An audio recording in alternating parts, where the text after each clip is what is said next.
Captain दी इस वे वो हालत है जी एक स्टूडेंट भी होंगी है जो सारा साल पढ़ता नहीं जी आखिरी दिनों के आन के जी भी किताब में हथ लाता उन्होंने दूसरी किताब भी दौड़ लग पैंदा। मोदी वालों ने सारा कुछ बेची जाते हैं, इदा ही इन्होंने बठिंडे वाला खरमदारी बेच के किन्ने सैकड़े बंदों को बेरोजगार कर दिता जी।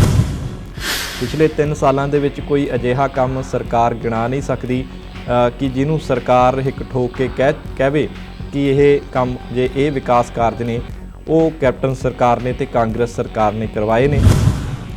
मनप्रीत बादल ने भी बड़ी कोशिश करके देखी है पिछले 3 सालों के विच, लेकिन उन्होंने भी मायूसी ही मिली है क्योंकि पंजाब सरकार के कोल आमदन के जिहड़े साधन ने वो इन्ने नहीं हैं कि जिन्हां दे नाल पैसा इकट्ठा करके सरकार विकास कारज करावे।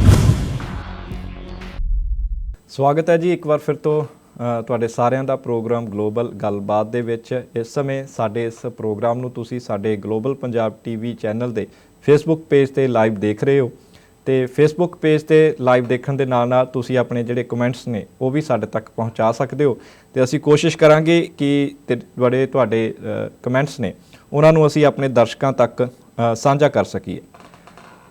सो एक बार फिर तो दस दिंदे आ कि जेकर तुसी इंडिया दे विच बैठ के सानू कॉल कर रहे हो तो सानू साडे नंबर ते डायल करो। साडा नंबर है 0175 5000 पूरा 156 ते जेकर विदेश तो बैठ के तुसी सानू साडे पटियाला स्टूडियो च कॉल करनी चाहुंदे हो तो साडा नंबर है जी 888 923 2656 ते माफ़ी चाहुंदे आ कि साडा जिहड़ा तीसरा नंबर है 201 301 वाला वो इस समय वर्किंग दे विच नहीं है। इस करके जिहड़े साडे दर्शक विदेश तो बैठ के सानू कॉल करनी चाह रहे ने ते उन्हां नूं 888 923 2656 नंबर डायल करना पऊगा। सो ब्रेक तो जाण तो पहलां असी विचार कर रहे सी, चर्चा कर रहे सी बाइबल कलां ते कोटकपूरा गोली कांड दे मसले ते इस तो पहलां जो बेअदबी मामला होया सी उस तो बाद जिस तरह दे नाल सिख संगतां धरने ते बैठियां सी, शांतमई धरना सी, लेकिन शांतमई धरने ने जिहड़ी उदों दी सरकार दी जिहड़ी चिंता सी वो वधा दित्ती सी।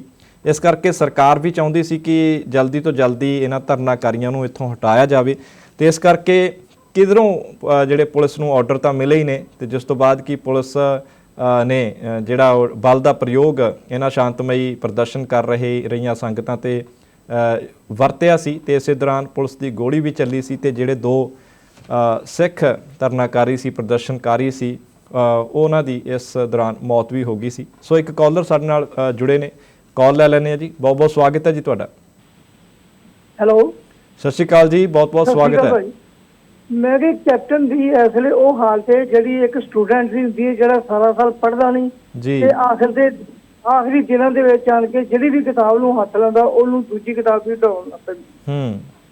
ये मतलब कोई काम कैप्टन ने किया नहीं। हुण जिद्दां मोदी वालों ने सारा कुछ बेची जाते हैं, इदा ही इन्होंने बठिंडे वाला खरमदारी बेच के किन्ने सैकड़े बंदों को बेरोजगार कर दिता जी। ते वो हालत इन्होंने की जे जी नवी आप जो थर्मल प्लांट लाइए किन्ने पैसे लगनगे, जे इनू रिपेयर किया जा सकता है तो उस पैसे घट लगनगे। जे सोना कोल है तो कढ़ाई थोड़ा महंगा नहीं होता जी। बिल्कुल इस वास्ते इन्हें रिपेयर करके ते जो बंदे है उन्होंने पक्का किया जाए, उन्होंने भी रोटी पानी चलता रहूगा जी। बिल्कुल जो मकान बनाते उत्थे जब जगह लेंदे ने उदों तो इस वास्ते लेंदे ने भाई यानी कि असीं इत्थे लोकां नूं रोजगार देंगे। इदा ही कपूरथले दे विच इन्हां ने कीता सी, वो जगह ले ली एरोप्लेन का अड्डा बनाने वास्ते, मुड़ के इन्हां ने उत्थे 3 होर ही वखरे वखरे बनाते जबकि जिमीदारां कोल जगह इन्होंने इस करके ली थी भी इत्थे हवाई अड्डा बनूगा, कपूरथले का कोई ना उदान आऊगा। बिल्कुल ते उस वे बाद इन्होंने उत्थों ही मुकर गए। कैप्टन दे काम सारे पुठे ने, आखिर ते आन के कोई काम नहीं इहदे कोल होना, सारे काम इदां ही रह जांदे ने। बहुत बहुत शुक्रिया जी सानू कॉल करन दे लई। चंगी तुसी गल जिहड़े अपना सुझाव आ सानू दस्सिआ, बिल्कुल ठीक है क्योंकि असी पहलां भी असी आखिया कि सरकार दे कोल हुण जिहड़ा समा वो बहुत घट रह गया। पिछले 3 सालों के विच कोई अजिहा काम सरकार गिना नहीं सकती कि जिन्हों सरकार हिक ठोक के कहे कि यह काम जे ये विकास कारज ने वो कैप्टन सरकार ने ते कांग्रेस सरकार ने करवाए ने। सो इस करके हुण ਕਾਂਗਰਸ ਸਰਕਾਰ ਜਿਵੇਂ ਨਾ ਕਿਵੇਂ ਪੈਸਾ ਇਕੱਠਾ ਕਰਕੇ ਉਸੇ ਪੈਸੇ ਨੂੰ ਕੁਝ ਵਿਕਾਸ ਕਾਰਜਾਂ ਤੇ ਲਾਉਣਾ ਚਾਹੁੰਦੀ ਹੈ ਤੇ ਇਹੀ ਕਾਰਨ ਹੈ ਕਿ ਜਿਹੜਾ ਹੁਣ ਬਠਿੰਡਾ ਦਾ ਥਰਮਲ ਪਲਾਂਟ ਹੈ ਉਹਨੂੰ ਹੁਣ ਬੰਦ ਸਰਕਾਰ ਨੇ ਕਰ ਦਿੱਤਾ ਹੈ। ਤੇ ਜਿਹੜੀ ਜ਼ਮੀਨ ਹੈ ਇਸ ਦੀ 1700 ਏਕੜ ਤੋਂ ਵੱਧ ਦੀ ਜਿਹੜੀ ਜ਼ਮੀਨ ਹੈ ਬਠਿੰਡਾ ਥਰਮਲ ਪਲਾਂਟ ਦੀ, ਉਹ ਸਰਕਾਰ ਨੇ ਹੁਣ ਪੁੱਡਾ ਦੇ ਹਵਾਲੇ ਕਰ ਦਿੱਤੀ ਹੈ ਤੇ ਪੁੱਡਾ ਇੱਥੇ ਰਿਹਾਇਸ਼ੀ ਕਲੋਨੀਆਂ ਕੱਟੇਗਾ ਤੇ ਜਿਹੜੇ ਪੈਸੇ ਨੇ ਉਹ ਸਰਕਾਰ ਨੂੰ, ਸਰਕਾਰ ਦੇ ਖਜ਼ਾਨੇ ਵਿੱਚ ਚਲੇ ਜਾਣਗੇ। ਸੋ ਇੱਕ ਤਰੀਕੇ ਨਾਲ ਇਹੀ ਆਖਿਆ ਜਾ ਸਕਦਾ ਕਿ ਹੁਣ ਸਮਾਂ ਬੜਾ ਥੋੜਾ ਰਹਿ ਗਿਆ। ਹੋਰ ਵਸੀਲਿਆਂ ਦੇ ਨਾਲ, ਟੈਕਸਾਂ ਦੇ ਨਾਲ, ਹੋਰ ਜਿੰਨੇ ਵੀ ਵੈਟ ਨੇ, ਇਹਨਾਂ ਵਸੀਲਿਆਂ ਦੇ ਨਾਲ ਸਰਕਾਰ ਦਾ ਜਿਹੜਾ ਉਹ ਖਜ਼ਾਨਾ, ਜਿਹੜਾ ਟਰੰਕ ਹੈ ਸਰਕਾਰ ਦਾ ਖਜ਼ਾਨੇ ਵਾਲਾ, ਉਹ ਨਹੀਂ ਭਰਿਆ। ਮਨਪ੍ਰੀਤ ਬਾਦਲ ਨੇ ਵੀ ਬੜੀ ਕੋਸ਼ਿਸ਼ ਕਰਕੇ ਦੇਖੀ ਹੈ ਪਿਛਲੇ 3 ਸਾਲਾਂ ਦੇ ਵਿੱਚ, ਲੇਕਿਨ ਉਹਨਾਂ ਨੂੰ ਵੀ ਮਾਯੂਸੀ ਹੀ ਮਿਲੀ ਹੈ ਕਿਉਂਕਿ ਪੰਜਾਬ ਸਰਕਾਰ ਦੇ ਕੋਲ ਆਮਦਨ ਦੇ ਜਿਹੜੇ ਸਾਧਨ ਨੇ ਉਹ ਇੰਨੇ ਨਹੀਂ ਹਨ ਕਿ ਜਿਨ੍ਹਾਂ ਦੇ ਨਾਲ ਪੈਸਾ ਇਕੱਠਾ ਕਰਕੇ ਸਰਕਾਰ ਵਿਕਾਸ ਕਾਰਜ ਕਰਾਵੇ। ਅਸੀਂ ਪਿਛਲੀ ਸਰਕਾਰ ਵੇਲੇ ਦੀ ਵੀ ਗੱਲ ਕਰਦੇ ਸੀ ਕਿ ਪਿਛਲੀ ਸਰਕਾਰ ਨੇ ਵੀ ਪੰਜਾਬ ਦੀਆਂ ਜਿਹੜੀ ਸਰਕਾਰੀ ਜ਼ਮੀਨਾਂ ਸੀ, ਪੰਜਾਬ ਦੀਆਂ ਸਰਕਾਰੀ ਥਾਵਾਂ ਸੀ, ਉਹਨਾਂ ਨੂੰ ਵੇਚ ਕੇ ਹੀ ਪੈਸੇ ਇਕੱਠੇ ਕਰਕੇ ਹੀ ਵਿਕਾਸ ਕਾਰਜਾਂ ਤੇ ਲਗਾਏ ਸੀ ਜਾਂ ਫਿਰ ਲੋਨ ਚੁੱਕੇ ਗਏ। ਘੱਟੋ ਘੱਟ ਇਹ ਅਸੀਂ ਕਹਿ ਸਕਦੇ ਹਾਂ ਕਿ ਮਨਪ੍ਰੀਤ ਬਾਦਲ ਨੇ ਜਿਹੜਾ ਕਰਜ਼ਾ ਉਹ ਪੰਜਾਬ ਦਾ ਲਾਉਣ ਦੀ ਕੋਸ਼ਿਸ਼ ਤਾਂ ਕੀਤੀ ਹੈ, ਪਰ ਉਹਨਾਂ ਦੀ ਕੋਸ਼ਿਸ਼ ਵੀ ਇਹ ਪੂਰੀ ਤਰ੍ਹਾਂ ਸਫਲ ਹੁੰਦੀ ਦਿਖਾਈ ਨਹੀਂ ਦਿੰਦੀ ਕਿਉਂਕਿ ਰੋਜ਼ਾਨਾ ਹੀ ਹਜ਼ਾਰਾਂ ਕਰੋੜ ਦਾ ਜਿਹੜਾ ਕਰਜ਼ਾ ਉਹ ਪੰਜਾਬ ਦੇ ਸਿਰ ਤੇ ਹੋਰ ਉਹਦਾ ਜਿਹੜਾ ਵਿਆਜ ਆ ਉਹ ਪੈਂਦਾ ਜਾ ਰਿਹਾ ਤੇ ਉਹ ਕਰਜ਼ਾ ਪੰਜਾਬ ਦਾ ਉਹ ਲਗਾਤਾਰ ਵੱਧਦਾ ਜਾ ਰਿਹਾ।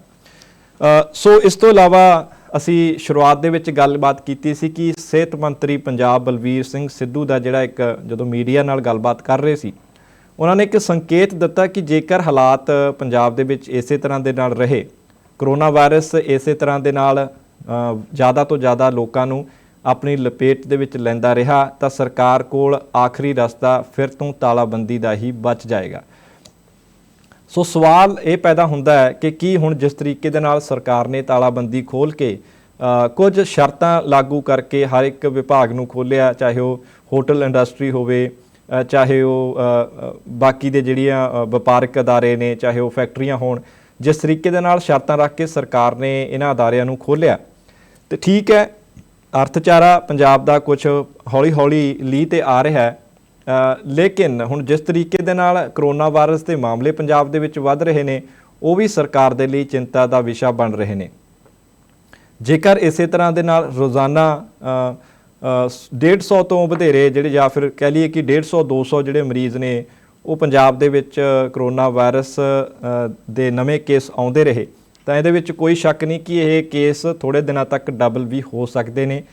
ਜਿਹੜੇ ਗਿਣਤੀ ਅੱਜ 150 ਤੱਕ ਹੈ 24 ਘੰਟਿਆਂ ਦੇ ਵਿੱਚ, ਉਹ 300 ਤੱਕ ਵੀ ਪਹੁੰਚ ਸਕਦੀ ਹੈ ਕਿਉਂਕਿ ਕਮਿਊਨਿਟੀ ਸਪਰੈਡ ਦਾ ਖਤਰਾ ਪੰਜਾਬ ਦੇ ਸਿਰ ਤੇ ਮੰਡਰਾ ਰਿਹਾ ਤੇ ਜੇਕਰ ਕਮਿਊਨਿਟੀ ਸਪਰੈਡ ਪੂਰੀ ਤਰ੍ਹਾਂ ਦੇ ਨਾਲ ਫੈਲ ਗਿਆ ਤਾਂ ਬੜੇ ਨਮੋਸ਼ੀ ਨਾਲ ਸਾਨੂੰ ਕਹਿਣਾ ਪਊਗਾ ਕਿ ਜਿਹੜੇ ਕਰੋਨਾ ਵਾਇਰਸ ਦੇ ਕੇਸ ਨੇ ਪੰਜਾਬ ਦੇ ਵਿੱਚ, ਜਿਨ੍ਹਾਂ ਦੀ ਹੁਣ ਗਿਣਤੀ 4700 ਹੈ, ਉਹ ਇਸ ਤੋਂ ਡਬਲ ਵੀ ਹੋ ਸਕਦੇ ਨੇ। ਸੋ ਇੱਕ ਤਰੀਕੇ ਦੇ ਨਾਲ ਸਿਹਤ ਮੰਤਰੀ ਨੇ ਇਹ ਲੋਕਾਂ ਨੂੰ ਦੱਸ ਦਿੱਤਾ ਕਿ ਜੇਕਰ ਲੋਕ ਸਰਕਾਰ ਦੇ ਨਿਯਮਾਂ ਦੇ ਨਾਲ, ਸਿਹਤ ਵਿਭਾਗ ਦੀਆਂ ਸ਼ਰਤਾਂ ਦੇ ਨਾਲ ਚੱਲਣਗੇ ਫਿਰ ਤਾਂ ਠੀਕ ਹੈ। ਇਸੇ ਤਰ੍ਹਾਂ ਦੇ ਨਾਲ ਅਸੀਂ ਕਰੋਨਾ ਵਾਇਰਸ ਦੇ ਨਾਲ ਜ਼ਿੰਦਗੀ ਹੈ ਜਿਹੜੀ ਉਹ ਅਸੀਂ ਬਤੀਤ ਕਰਨੀ ਹੌਲੀ ਹੌਲੀ ਹੋਰ ਵੀ ਸਿੱਖ ਲਾਂਗੇ। ਕੁਛ ਹੱਦ ਤੱਕ ਤਾਂ ਅਸੀਂ ਸਿੱਖ ਹੀ ਲਿਆ, ਜਿਵੇਂ ਹੁਣ ਮਾਸਕ ਪਾਉਣ ਦੀ ਜਿਹੜੀ ਸਾਨੂੰ ਆਦਤ ਹੈ ਉਹ ਤਾਂ ਲੱਗ ਹੀ ਗਈ ਹੈ ਤੇ ਅਸੀਂ ਵਾਰ-ਵਾਰ ਸੈਨੀਟਾਈਜ਼ਰ ਦਾ ਵੀ ਜਿਹੜਾ ਇਸਤੇਮਾਲ ਕਰਦੇ ਹਾਂ। ਜਿਹੜੇ ਸਿਆਣੇ ਲੋਕ ਨੇ ਉਹ ਵਾਰ-ਵਾਰ ਆਪਣੇ ਹੱਥ ਨੇ ਉਹ ਚੰਗੀ ਤਰ੍ਹਾਂ ਸਾਬਣ ਨਾਲ ਧੋ ਵੀ ਰਹੇ ਨੇ। ਲੇਕਿਨ ਕੁਝ ਅਜਿਹੇ ਲੋਕ ਵੀ ਇਸ ਸਮੇਂ ਸਾਡੇ ਸਮਾਜ ਦੇ ਵਿੱਚ ਮੌਜੂਦ ਨੇ ਜਿਹੜੇ ਹਾਲੇ ਵੀ ਕਰੋਨਾ ਵਾਇਰਸ ਨੂੰ ਮਜ਼ਾਕ ਹੀ ਸਮਝਦੇ ਨੇ। ਸੋ ਇਹੀ ਕਾਰਨ ਹੈ ਕਿ ਜਦੋਂ ਕੁਝ ਲੋਕ ਇਸ ਤਰ੍ਹਾਂ ਦੀ ਭਿਆਨਕ ਮਹਾਮਾਰੀ ਨੂੰ ਮਜ਼ਾਕੀਆ ਅੰਦਾਜ਼ ਦੇ ਵਿੱਚ ਲੈਂਦੇ ਨੇ ਤਾਂ ਇਹ ਮਹਾਮਾਰੀ ਉਹਨਾਂ ਨੂੰ ਆਪਣੀ ਲਪੇਟ ਦੇ ਵਿੱਚ ਲੈ ਲੈਂਦੀ ਹੈ ਕਿਉਂਕਿ ਜੇਕਰ ਕੋਈ ਵੀ ਵਿਅਕਤੀ ਇਸ ਮਹਾਮਾਰੀ ਨੂੰ ਲੈ ਕੇ ਅਣਗਹਿਲੀ ਕਰੇਗਾ, ਅਣਗਹਿਲੀ ਵਰਤੇਗਾ ਤਾਂ ਉਸ ਦੇ ਇਸ ਮਹਾਮਾਰੀ ਦੀ ਲਪੇਟ ਦੇ ਵਿੱਚ ਆਉਣ ਦੇ ਜਿਹੜੇ ਚਾਂਸਸ ਨੇ ਉਹ ਕਾਫੀ ਜ਼ਿਆਦਾ ਵੱਧ ਜਾਂਦੇ ਨੇ। ਸੋ ਜੇਕਰ ਤੁਸੀਂ ਵੀ ਇਸ ਵਿਸ਼ੇ 'ਤੇ ਸਾਨੂੰ ਰਾਏ ਦੇਣੀ ਚਾਹੁੰਦੇ ਹੋ ਤਾਂ ਸਾਨੂੰ ਕਾਲ ਜ਼ਰੂਰ ਕਰੋ ਕਿ ਪੰਜਾਬ ਦੇ ਵਿੱਚ ਆਉਣ ਵਾਲੇ ਅਗਲੇ ਕੁਝ ਦਿਨਾਂ ਦੇ ਵਿੱਚ, ਹਫ਼ਤਿਆਂ ਦੇ ਵਿੱਚ ਜਾਂ ਅਗਲੇ ਮਹੀਨੇ ਦੇ ਵਿੱਚ ਕੀ ਤਾਲਾਬੰਦੀ ਲੱਗ ਸਕਦੀ ਹੈ ਤੇ ਕੀ ਇਸੇ ਤਰ੍ਹਾਂ ਦੇ ਨਾਲ ਪੰਜਾਬੀ ਨੇ ਜਿਹੜੇ ਉਹ ਕਰੋਨਾ ਵਾਇਰਸ ਦੇ ਨਾਲ ਜ਼ਿੰਦਗੀ ਜਿਉਣੀ ਸਿੱਖ ਲੈਣਗੇ। ਸੋ ਇਸ ਤਰ੍ਹਾਂ ਦੇ ਜਿਹੜੇ ਸਵਾਲ ਨੇ, ਜੇਕਰ ਤੁਹਾਡੇ ਮਨ ਦੇ ਵਿੱਚ ਕੋਈ ਵਿਚਾਰ ਆਉਂਦਾ ਤਾਂ ਤੁਸੀਂ ਸਾਡੇ ਨਾਲ ਇਸ ਵਿਸ਼ੇ ਤੇ ਆਪਣੇ ਵਿਚਾਰ ਨੇ ਜਿਹੜੇ ਉਹ ਜ਼ਰੂਰ ਸਾਂਝੇ ਕਰ ਸਕਦੇ ਹੋ। ਤੇ ਕੁਝ ਨੇਤਾਵਾਂ ਦੇ ਨਾਲ ਵੀ ਅਸੀਂ ਕੋਸ਼ਿਸ਼ ਕਰਾਂਗੇ, ਵਿਰੋਧੀ ਧਿਰ ਜੋ ਆਮ ਆਦਮੀ ਪਾਰਟੀ ਦੇ ਆਗੂਆਂ ਦੇ ਨਾਲ ਵੀ ਅਸੀਂ ਕੋਸ਼ਿਸ਼ ਕਰਾਂਗੇ ਫੋਨ ਲਾਈਨ ਤੇ ਕੰਟੈਕਟ ਕਰਨ ਦੀ, ਤੇ ਉਹ ਇਸ ਮਸਲੇ ਬਾਰੇ ਕੀ ਸੋਚਦੇ ਨੇ। ਤੇ ਇੱਕ ਹੁਣ ਚੰਗੀ ਗੱਲ ਵੀ ਤੁਹਾਡੇ ਨਾਲ ਸਾਂਝੀ ਕਰ ਲੈਂਦੇ ਆ ਕਿ ਮੌਨਸੂਨ ਇਸ ਮੌਕੇ ਇਸ ਸਾਲ ਥੋੜ੍ਹਾ ਸਮੇਂ ਤੋਂ ਪਹਿਲਾਂ ਆਉਂਦਾ। ਮੰਨਿਆ ਹੀ ਜਾਂਦਾ ਹੁੰਦਾ ਕਿ ਮੌਨਸੂਨ ਹਮੇਸ਼ਾ ਹੀ ਪੰਜਾਬ ਤੱਕ ਜੁਲਾਈ 15 ਯਾਨੀ ਕਿ 15 ਜੁਲਾਈ ਤੱਕ ਹੀ ਪਹੁੰਚਦਾ ਜਾਂ ਉਸ ਤੋਂ ਬਾਅਦ ਹੀ ਪਹੁੰਚਦਾ।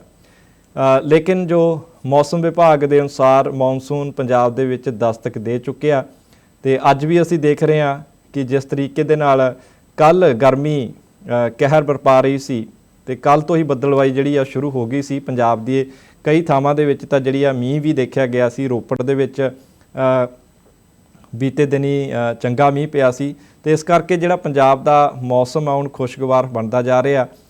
ਲੇਕਿਨ ਹਜੇ ਸਾਉਣ ਦਾ ਮਹੀਨਾ ਆਉਣਾ ਬਾਕੀ ਹੈ, ਕਿਉਂਕਿ ਸਾਡੇ ਦੇਸੀ ਮਹੀਨਿਆਂ ਦੇ ਹਿਸਾਬ ਦੇ ਨਾਲ ਸਾਉਣ ਦਾ ਹੀ ਮਹੀਨਾ ਹੁੰਦਾ ਜਦੋਂ ਪੰਜਾਬ ਦੇ ਵਿੱਚ ਬਾਰਿਸ਼ਾਂ ਦਾ ਦੌਰ ਹੁੰਦਾ ਹੈ। ਕੋਈ ਸਮਾਂ ਸੀ ਜਦੋਂ ਪੰਜਾਬ ਦੇ ਵਿੱਚ ਝੜੀਆਂ ਲੱਗਦੀਆਂ ਸੀ, ਤੇ ਝੜੀਆਂ ਲੱਗਦੀਆਂ ਸੀ ਤੇ ਉਦੋਂ ਕਹਿੰਦੇ ਸੀ ਕਿ ਝੜੀ ਲੱਗ ਗਈ ਹੈ ਜੀ, ਹੁਣ 7 ਦਿਨ ਇੱਦਾਂ ਹੀ ਜਿਹੜੀ ਬਰਸਾਤ ਹੈ ਉਹ ਹਲਕੀ ਹਲਕੀ ਹੁੰਦੀ ਰਹੂਗੀ। ਸੋ ਪਰ ਇਹ ਝੜੀਆਂ ਨੇ ਜਿਹੜੀਆਂ, ਇਹਨਾਂ ਨੂੰ ਖਤਮ ਹੋਏ 25-30 ਸਾਲ ਤਕਰੀਬਨ ਹੋ ਗਏ ਨੇ, ਤੇ ਇਹਨਾਂ 25-30 ਸਾਲਾਂ ਦੇ ਵਿੱਚ ਤਾਂ ਅਸੀਂ ਨਹੀਂ ਦੇਖਿਆ ਕਿ ਜਿਹੜੀ ਆ ਉਹ ਸਾਉਣ ਦੀ ਝੜੀ ਲੱਗੀ ਹੋਵੇ ਤੇ ਲਗਾਤਾਰ 1 ਹਫ਼ਤੇ ਤੱਕ ਜਿਹੜੇ ਬਾਰਿਸ਼ ਆ ਉਹ ਪੈਂਦੀ ਰਹੇ। ਸੋ ਅਸੀਂ ਗੱਲਬਾਤ ਹੁਣ ਕਰ ਰਹੇ ਹਾਂ PAU ਯਾਨੀ ਕਿ ਪੰਜਾਬ ਖੇਤੀਬਾੜੀ ਯੂਨੀਵਰਸਿਟੀ ਦੇ ਵਿੱਚ ਜਿਹੜੇ ਮੌਸਮ ਵਿਭਾਗ ਦੇ HOD ਨੇ, ਹੈੱਡ ਨੇ, ਡਾਕਟਰ ਪ੍ਰਭਜੋਤ ਕੌਰ, ਉਹਨਾਂ ਦੇ ਨਾਲ ਗੱਲਬਾਤ ਕਰਦੇ ਹਾਂ। ਡਾਕਟਰ ਸਾਹਿਬ ਬਹੁਤ ਬਹੁਤ ਸਵਾਗਤ ਹੈ ਜੀ ਤੁਹਾਡਾ। ਸ਼ੁਕਰੀਆ ਜੀ। ਡਾਕਟਰ ਸਾਹਿਬ, ਹੁਣ ਇਹ ਮੰਨ ਲਿਆ ਜਾਵੇ ਕਿ ਪੰਜਾਬ ਦੇ ਵਿੱਚ ਮੌਨਸੂਨ ਤਕਰੀਬਨ ਦਾਖਲ ਹੋ ਗਿਆ ਜੀ। ਬਿਲਕੁਲ, ਪੰਜਾਬ, ਹਰਿਆਣਾ, ਦਿੱਲੀ ਦੇ ਵਿੱਚ ਕਾਫੀ ਪਾਰਟਸ ਦੇ ਵਿੱਚ ਮੌਨਸੂਨ ਐਕਟਿਵ ਹੋ ਗਿਆ ਜੀ। ਇਸ ਵਾਰ ਡਾਕਟਰ ਸਾਹਿਬ ਇਸ ਨੂੰ ਪ੍ਰੀ ਮੌਨਸੂਨ ਮੰਨਿਆ ਜਾਵੇ ਜਾਂ ਇਸ ਨੂੰ ਪ੍ਰੋਪਰ ਮੌਨਸੂਨ ਮੰਨਿਆ ਜਾਵੇ, ਕਿਉਂਕਿ ਕੁਝ ਇਲਾਕਿਆਂ ਦੇ ਵਿੱਚ ਪੰਜਾਬ ਦੇ ਵਿੱਚ ਜਿਹੜੀ ਬਰਸਾਤ ਹੈ ਉਹ ਹੋਣੀ ਸ਼ੁਰੂ ਹੋ ਗਈ ਹੈ। ਕੀ ਇਸ ਨੂੰ ਪ੍ਰੀ ਮੌਨਸੂਨ ਮੰਨਿਆ ਜਾ ਰਿਹਾ ਹੈ ਜਾਂ ਫਿਰ ਇਹ ਪ੍ਰੋਪਰ ਮੌਨਸੂਨ ਦਸਤਕ ਦੇ ਗਿਆ? ਇਹ ਪ੍ਰੋਪਰ ਮੌਨਸੂਨ ਹੈ ਜੀ। ਜਨਰਲੀ ਮੌਨਸੂਨ ਦੀ ਜਿਹੜੀ ਔਨਸੈਟ ਡੇਟ ਹੈ ਪੰਜਾਬ ਦੇ ਵਿੱਚ ਉਹ 1 ਜੁਲਾਈ ਹੈ ਜੀ, ਤੇ ਇਸ ਵਾਰੀ 25 ਜੂਨ ਨੂੰ ਔਨਸੈਟ ਹੋ ਗਈ ਹੈ। IMD ਨੇ ਡਿਕਲੇਅਰ ਕਰ ਦਿੱਤਾ ਹੈ ਜੀ। ਸੋ ਆਪਾਂ ਇਹ ਕਹਿ ਸਕਦੇ ਹਾਂ ਵੀ ਇਹ ਤਕਰੀਬਨ 5 ਤੋਂ 6 ਦਿਨ ਐਡਵਾਂਸ ਆਈ ਆਪਣੇ ਨਿਰਧਾਰਿਤ ਟਾਈਮ ਤੋਂ। ਤੇ ਇਹਦੇ ਨਾਲ ਜਿਹੜੇ ਸਾਡੇ ਨਰਦਰਨ ਡਿਸਟ੍ਰਿਕਟਸ ਨੇ ਜਾਂ ਕੁਝ ਸਾਊਥ ਵੈਸਟਰਨ ਡਿਸਟ੍ਰਿਕਟਸ ਨੇ, ਉੱਥੇ ਰੇਨਫਾਲ ਹੋ ਰਹੀ ਹੈ ਜੀ।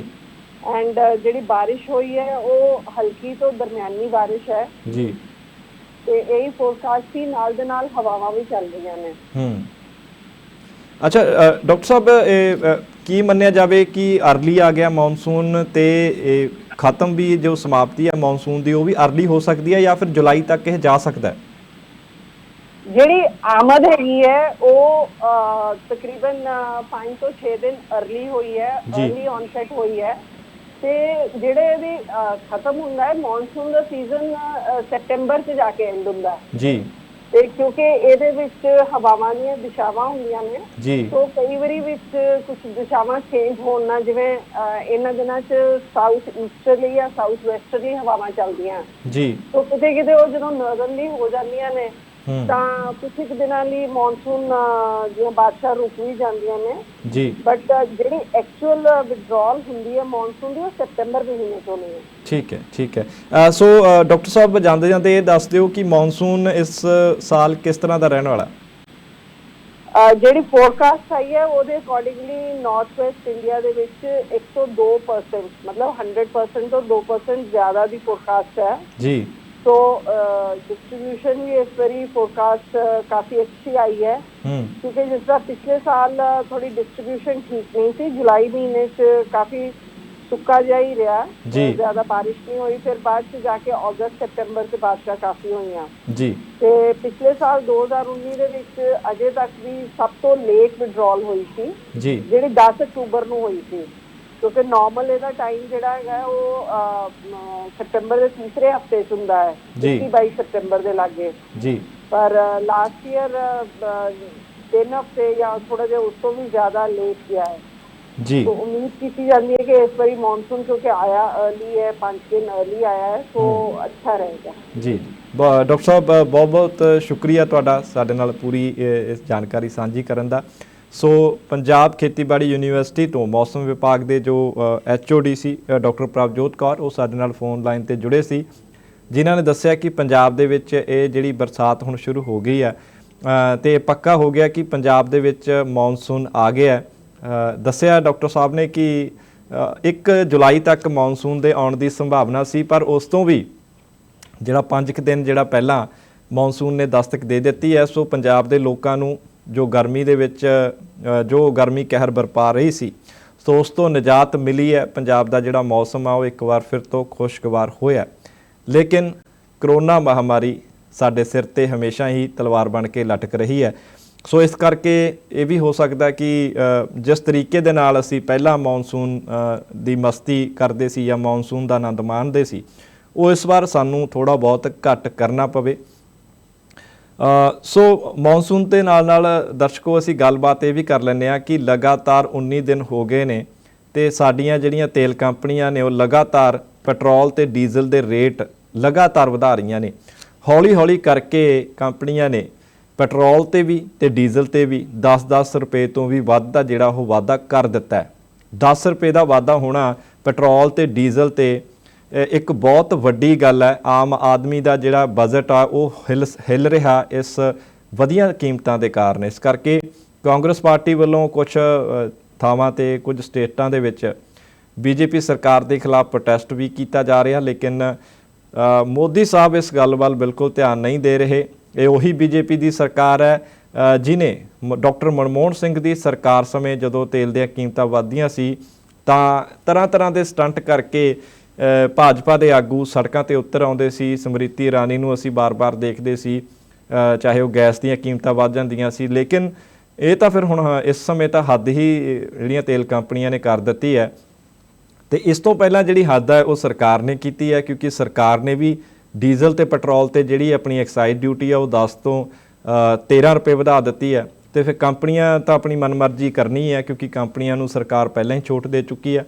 सो इस करके हुण कंपनियां रोज़ाना ही कंपनियां ने एक वधिया चाल चली है कि इकट्ठा नहीं आपां करदे, रोज़ 50-50 पैसे करके हौली हौली जिहड़ा जनता नूं वो तेल का टीका लाई जा रहे हैं। सो इस तरीके दे नाल अज 19वां दिन हो गया।